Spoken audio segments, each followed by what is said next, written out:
Okay, thank you. So again, my name is Rocio Mejia. I am the assistant planner here at the city of Porterville. I'm going to go ahead and take roll for city staff. Online, we have Jeff O'Neill, our city planner. Here in person, we have Garrett Keller, our planning tech, Clayton Dignam, our fire marshal, James Wickersham, our chief building official.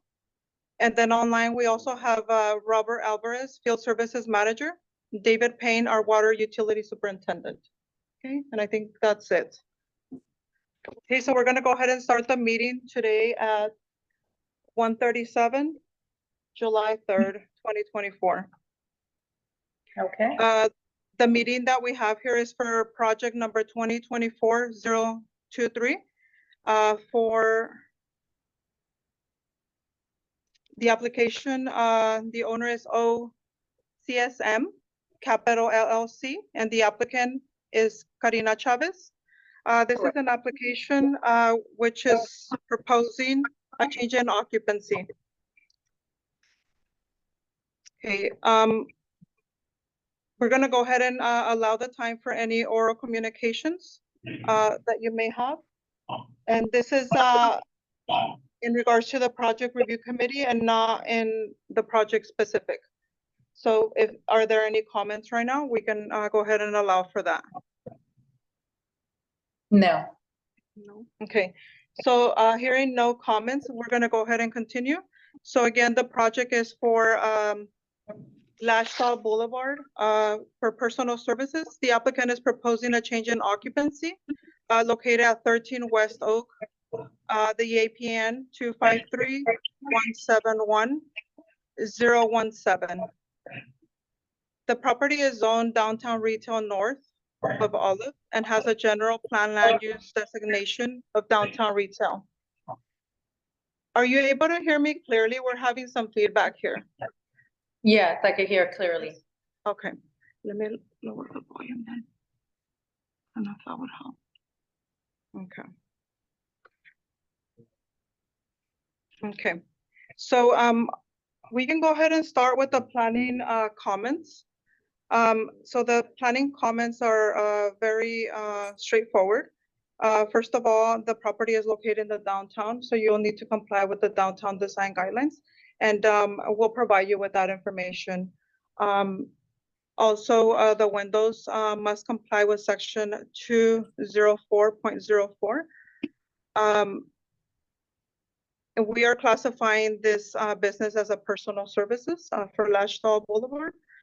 It would need to comply with chapter 701 of the Porterville Development Ordinance for land use. In addition, all signage, whether permanent or temporary, need to comply with chapter 305 of the Porterville Development Ordinance, as well as the downtown design guidelines. So if there are any specific signs that you'll want to erect, just keep in contact with the planning division so we can give you information on whether it will need a permit. There are some signs such as window signs that do not require a permit, but just follow up with us so we can check on that. You do have a maximum 50% total of the glass window area that you can cover in signs for windows, okay? So we'll give you that information in more detail. Also, we'll need to comply with section 305.10 D for wall signs. And I already mentioned the window signs and temporary signs, banners, handheld signs, portable signs, and other similar temporary advertising devices shall be prohibited except for business openings, special events, promotional events, and new subdivisions, which wouldn't apply to this one. So if you are putting up a temporary sign, make sure you get in contact with the planning department. There is an application for that, and we can assist you with that. Any temporary uses, such as any grand opening events or pop-up events, that will also require a temporary use permit. So again, contact the planning department and we can work with you to coordinate that event. Okay? Did you have any questions for those comments for the planning? No? Okay. So those are the comments for the planning department. Now you want to go ahead and continue with yours, or? Yeah, specific to the fire code, the only concern with this business is during the time that it was having some construction done. There was, exit signs that were installed that are inadequate. They are not required, so I would like them removed. Only required exit signs should be installed and they should be installed properly. What's there is not sufficient, it's not adequate. For example, the rear exit that states emergency exit only takes people into a place where they would be trapped. So it's easier to just remove them and only put in what is required. Both of them. Not the other The one. one above the front is not a proper sign. It's just part of a sign that somebody screwed there with some drywall screws. Take that down. Yeah, that is, people come in that front door, they know that's the way to go out You because the said business. an is so small. exit sign's not required. The exit sign is not required at all because the footprint is so small. The door they come in is the door they go out. Those are all the comments for fire, okay. So, James Wickersham, our chief building official, the building comments. So we did meet, the applicant down there the other day, just to take a look at, what was there. While we were there, we noticed some, work that was done that, permits are required. Per the California Building Code, chapter 105. The previous, business next door used to have an opening, between the two. Just a door that got filled in. So that does take a permit to fill the door in. Also, a lot of things that we've seen, down there were, a lot of electrical work was done. They added, a lot of electrical plugs. There was a water heater that was installed in the back room. Yeah, probably for the bathroom. There was a window that was installed. All of that does take a permit. So plans will have to be submitted, for plan review. And during that process of submitting plans is when we can officially assign it to the address of 13 West Oak. So until then, you can't get an address until all this stuff is submitted.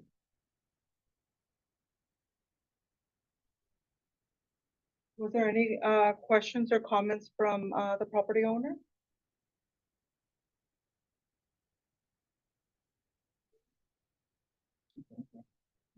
Well, we had lost her, it looked like, cause you had admitted her back in. Nancy, are you able to hear us? Since her picture went away and everything. Can you hear us?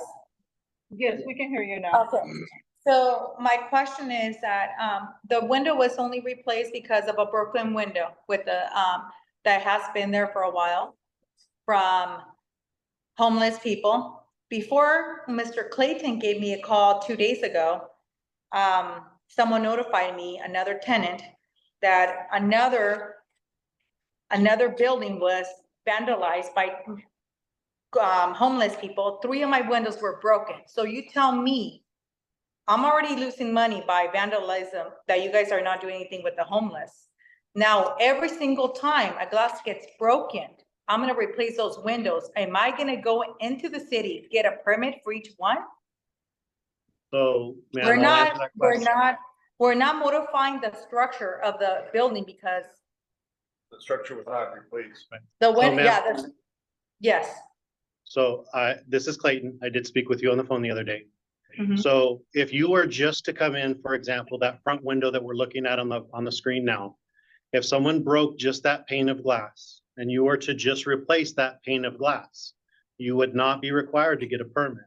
But what happened on the other window is the window and the frame was actually replaced, the entire window frame. That is a requirement that you obtain a building permit when you do that. So it's not, and also with regard to the homeless, the fire department does not enforce the homeless rules. That's something that's handled by the police department and you can contact them. I have no control over that. So when you're just replacing the pane of glass, you're not required to get a permit. But when you replace the frame of the window and install a new window, that Mhm. does require permits. Okay, Without changing the actual structure itself, I mean, the structure did Yes. not change at So all. It was just unfortunately, a retro it's, window. so unfortunately, it used to be that you could do that, but with California's Title 24, with their energy requirements and everything, it's required to submit what window is being placed there. It's not us, it's the state, right? You know, 10 years ago, you didn't have to, as long as you weren't changing the size of the opening. Unfortunately, the state has become more stringent and does require it, even if it is a retrofit window frame, because they want you to submit the energy calculations for the glass that's being used. okay, so the other, we got 3 glasses broken. Those are the Mhm. same exact windows that we replaced Mrs. Karina. So basically, I'm losing money by replacing the windows, getting the permits before, and then who knows, it's gonna be replaced again probably later on, that the homeless, because it's empty. And that's why I just don't wanna give a hard time to my tenant, and I just wanna help her out with all this. Well, and I think realistically, once the permits are obtained, and I don't want to misspeak, but I think James can answer this question better. But once the permits are obtained, we have tenants inside buildings all the time where work is being done under a valid permit that doesn't necessarily affect the tenant in that building. Okay, so The she can only still thing- work?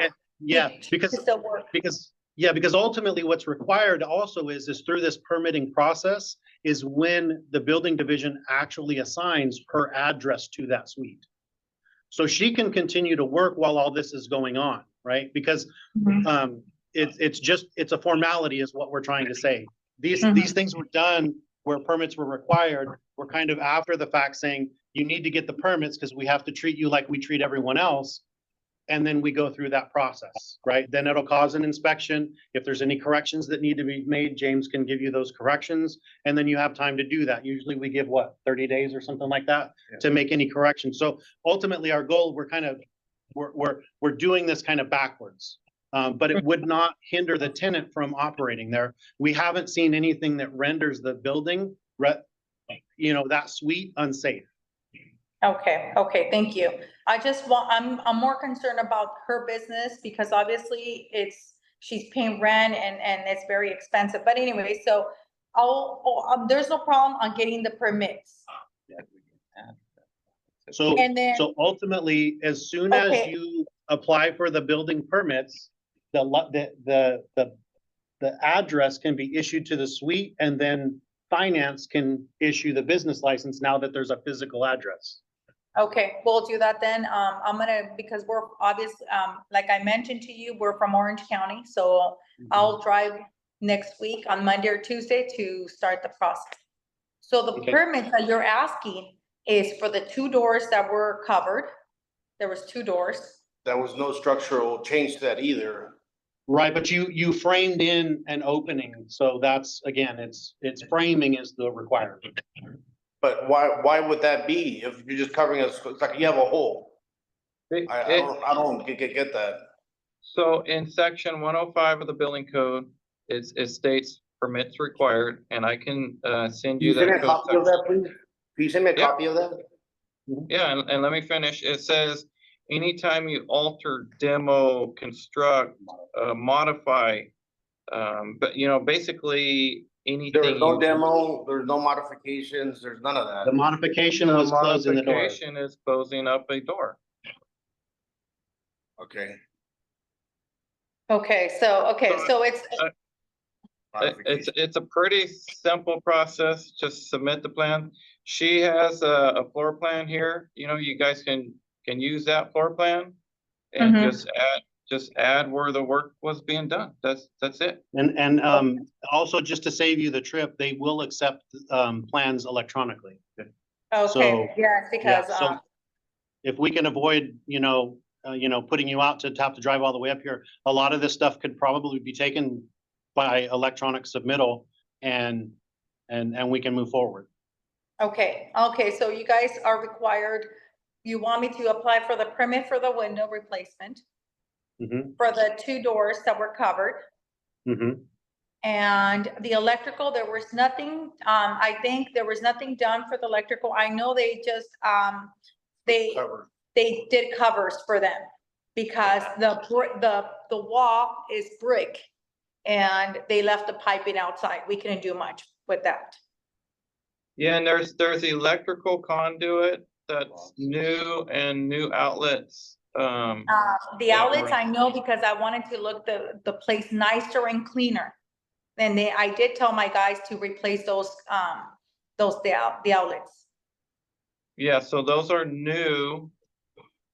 So that's where we would need permits for the electrical work, For the new outlets? for the new circuits, the new circuits. There was no circuits done. I don't We were think there. so. Yeah, well, I got some pictures. I can also forward you the pictures that I took. Can you send that over to me? Because I know, I just hire people from Orange County. And this is what they tell me what they're doing. So can you send me those pictures? Yeah. To make no sure that they were there before or, The circuit, the because circuit I don't box? even- I didn't even, The branch. Oh, okay, the metal, the From big old metal the, pieces. from the breaker box Okay. to the metal conduit to the plugs, Okay. all that stuff. That's yeah, what those send me the little pipes are. picture. Yeah, Because, I didn't take pictures of every single one, but you know, I do have a couple that I can send you. Okay, please, thank you. Okay, so I'll talk to my, let me see what they did because I know we We didn't have do her much email. on that. You have it, right? Can we get your, real quick while we're talking about it, can we get your email address so we can make sure we send it directly to you? Nancy at OCSheetMetalInc.com.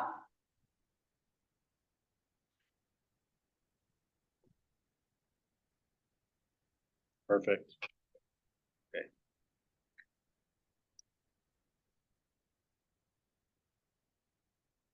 That's all I have. Yeah, and just understand, this is not James or Clayton figuring out something for you to do. This is something that comes from both the building code or the fire code or the mechanical code or the electrical code. It's just our job as the officials who oversee those codes to make sure that they're enforced equitably within our community. So what we're asking of you is not anything we don't ask from every person we encounter. No, I understand. I understand. And that day that I spoke to you, I know I was so irritated because, we have been just vandalized with so much homeless, like, they're breaking lockbox keys, they're going in, they're doing holes on the walls, and I just want, yes, pieces, it's a mess. And as soon as my properties are leased out, it gets, those problems kind of stop because they're not empty, the places. But anyways, And one of the things I'll do with your applicant here, because it's probably easier with your applicant is, or with your tenant, is we will provide her with the contact information for what we have with the police department. It's called the SMART team. It's special methods and tactics and resources. And what they do, their primary function is to deal with the unhoused. So we have an app where she can even put in problems that she's having, and they will respond and do that stuff. And the city of Porterville just enacted, actually at its last council meeting last month, we just finalized our ordinance on camping and encampments that helps us to try to start enforcing this stuff and make these changes. We recognize your concerns. We understand it. We've had to deal with it for years. And finally, the courts and the laws are allowing us to take some steps to try to mitigate these things. So the city has put forth an effort to do this. And so we do have a team that's dedicated, as well as my code enforcement officers are in town. And I have one now dedicated to downtown. So we can put them in contact so that there is at least eyes on it as soon as possible. okay, well, thank you very much. Can you send me that information as well? Because, whenever the locations. Certainly. Yeah, I will. What I'll do is I'll even forward you the information for the app. You'll be able to put things in from Orange County on your smartphone for problems that are happening in Porterville. Okay, wonderful. Thank you with very the much. properties. Yeah. Any other questions for the building or fire department?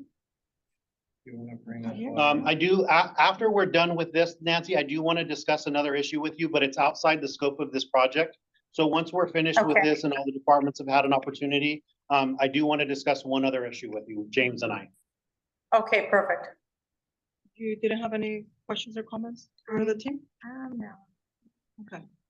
Or as Um, far as the business permit, am I not gonna be able to get it till that? I think they can issue it once the building permit is applied for. It doesn't have to be final, but once it's applied for, they can issue it and they'll put it in the system and then finance will be able to issue the building permit.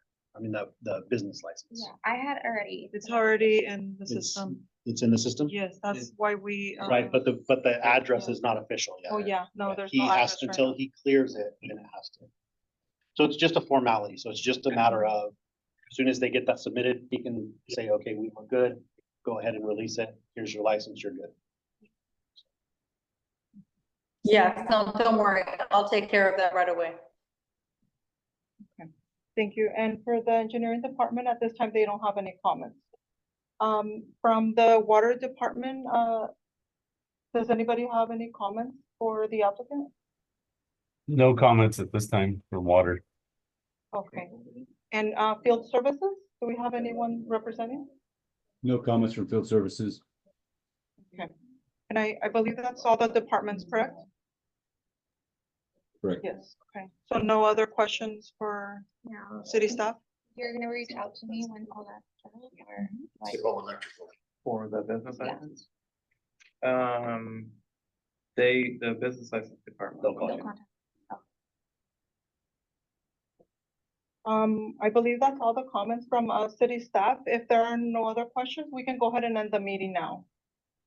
Well, Okay. if you wanna stop recording. Yeah, if you want to stop recording, this is outside the scope of this project. Okay, so no other comments for, this PRC 2024-023? Okay, we're gonna go ahead and end the meeting, and stop the recording, but we're gonna go ahead and stay online. Okay, so we're gonna end the Okay, meeting at 1:58.